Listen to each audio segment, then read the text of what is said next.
Buenas tardes, mi nombre es Silvia Flores Condori, soy médico residente de la especialidad de medicina interna en el Hospital Central FAP. En esta oportunidad vamos a hablar sobre hipocortisolismo, centrándonos específicamente en la clasificación y diagnóstico. Tenemos a las glándulas suprarrenales que se van a ubicar por encima de los riñones.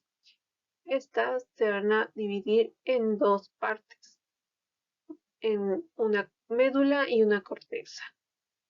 La corteza va a estar compuesta de tres zonas, la zona glomerular, fascicular y reticular. La zona glomerular se va a dividir en, va a sintetizar mineralocorticoides, que va a ser especialmente la aldosterona. La zona fascicular va a sintetizar los glucocorticoides, en especial al cortisol. La zona reticular va a sintetizar los andrógenos, en especial a la dihidroepiandrosterona. Y la parte medular va a sintetizar las catecolaminas, que se componen de epinefrina y norepinefrina.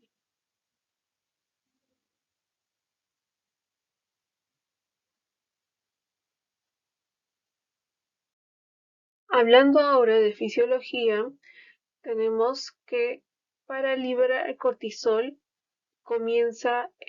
todo esto comienza en el hipotálamo. En el hipotálamo se va a liberar la CRH, que es la hormona reguladora de corticotropina. Esta va a ser liberada a través del sistema porta hipotálamo hipoficiario, donde va a llegar a la hipófisis anterior, en forma de POMC, que significa propio mineralocortina. Esta POMC va a dividirse en tres hormonas distintas, la beta-endorfina, la MCH y la ACTH. La beta-endorfina va a actuar a nivel central en los receptores de los opioides, inhibiendo así el dolor. La MCH, que es la hormona estimuladora de los melanocitos, va a actuar en los melanocitos, sobre todo que fabrican la melanina, y estos dan la pigmentación de la piel, donde va a haber alteración, por ejemplo, en la enfermedad de Addison. Luego, la ACTH. La ACTH va a actuar en, en la glándula suprarrenal, va a fabricar esta cortisol, ya hemos visto por qué mecanismo, y este va a llegar al hígado, donde va a formarse la gluconeogénesis. En cuanto a su clasificación, tenemos en dos tipos, primario y central. Primario, sobre todo cuando va a haber afectación en la glándula adrenal. Y central se va a dividir en secundario y terciario. Secundario, afectación ya no en la glándula, sino a nivel de la hipófisis, y terciario a nivel del hipotálamo. En cuanto a su etiología, es importante también hablar esto, ya que su etiología primaria puede ser principalmente autoinmune o también infecciosa, ¿no? Como vamos a ir detallando a continuación. Autoinmune solo propia, o sea, solo autoinmune o asociada también a afectación del APS, ya sea tipo 1, tipo 2. Otra, como hemos dicho, la infección adrenal, donde va a haber la tuberculosis, la infección por VIH, afectación por hongos, histoplasmosis, criptococosis, luego sífilis con afectación de treponema pallidum. Ahora, por otro lado, va a haber una hemorragia, puede haber una hemorragia bilateral de la glándula suprarrenal. Y esto a causa de sepsis de meningococo, donde se produce el síndrome de Waterhouse-Friderichsen. Luego, entre otras causas, si es que hay adrenectomía bilateral, también va a producir un síndrome de Cushing, afectación adrenal.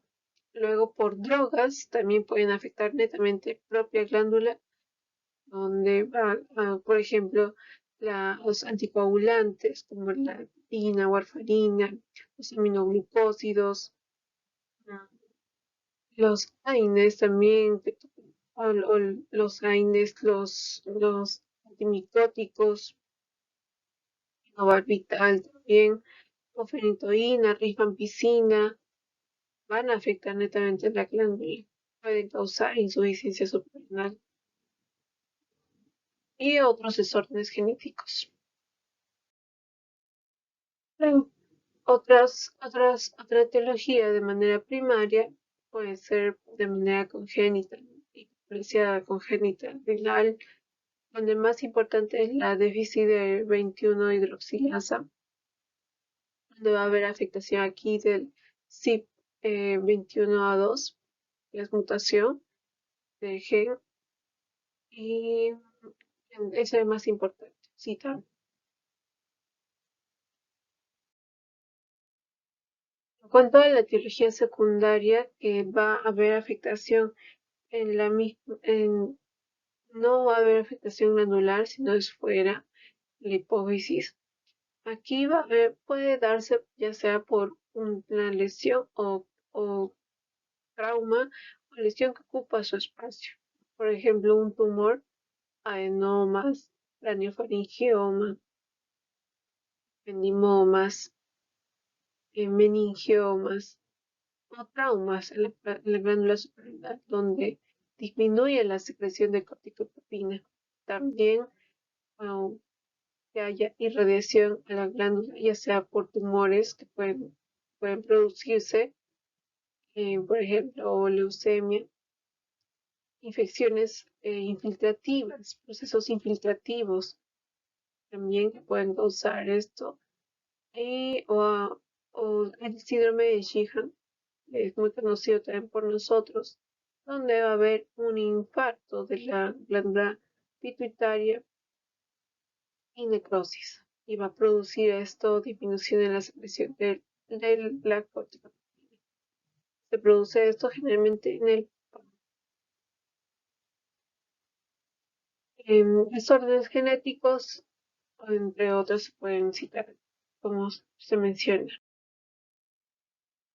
En la etiología terciaria, aquí igual vamos a tener afectación a nivel por lesiones o trauma, donde va a haber tumores hipotalámicos, un craniofaringioma, metástasis, luego ir por irradiación, em, luego infecciones infiltrativas, procesos infiltrativos, infecciosos, hemocromatosis, tuberculosis, sarcoidosis, meningitis, granulomatosis de Wegener o por trauma, fractura en la base de cráneo. Aquí ya hay afectación a nivel hipotal, ¿no? Donde hay disminución de la secreción de la CRH, que es la hormona reguladora de corticotropina. O también de manera terciaria las drogas. Fármacos que pueden causar insuficiencia suprarrenal, glucocorticoides, terapia con glucocorticoides, suprime el eje suprarrenal, ya sea de manera endógena o hipersecreción o endógena, ¿no? Como el Cushing, síndrome de Cushing, donde ahí disminuye la hipersecreción de glucocorticoides de manera endógena. Y los fármacos como antipsicóticos, como la clorpromacina, antidepresivos como imipramina también pueden producir estos. Diagnóstico netamente está basado ya sea en la clínica, vamos a ver aquí fatiga, cansancio, astenia, adinamia, puede haber náuseas, vómitos, constipación, dolor abdominal, diarrea, el deseo de comer sal, o dolor muscular. En cuanto a eso, los síntomas. A los signos, baja de peso, puede haber hiperpigmentación, hipotensión, vitiligo o laboratorialmente alteración en los electrolitos, sobre todo en hiponatremia, hipercalemia, anemia también puede haber y eosinofilia en menor intensidad. Para cómo se da una crisis adrenal, el paciente clínicamente va a tener signos de deshidratación, hipotensión, el paciente puede estar en shock,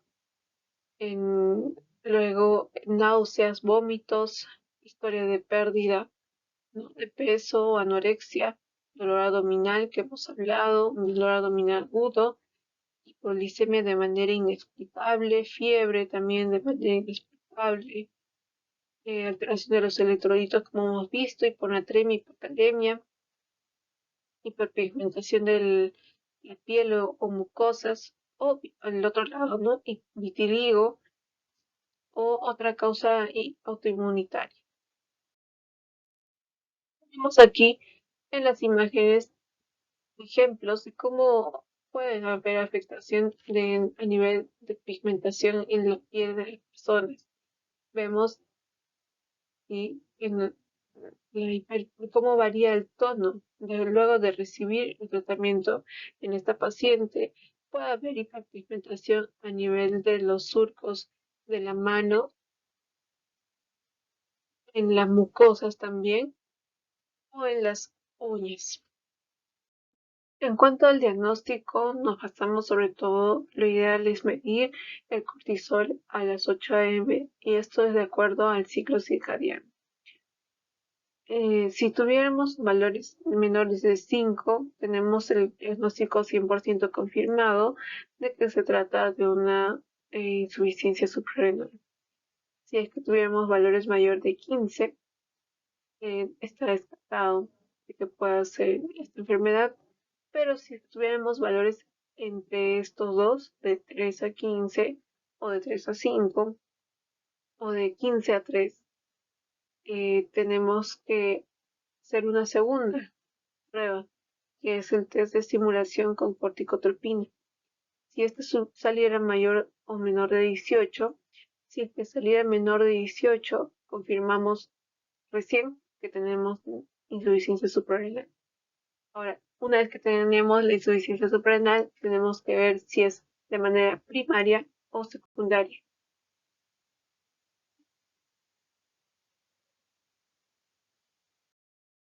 Bueno, y eso sería todo en cuanto a la clasificación y diagnóstico del hipocortisolismo. Espero que haya sido de mucha ayuda y despejado también nuestras dudas y haber hecho un recuento de esta patología. Muchas gracias.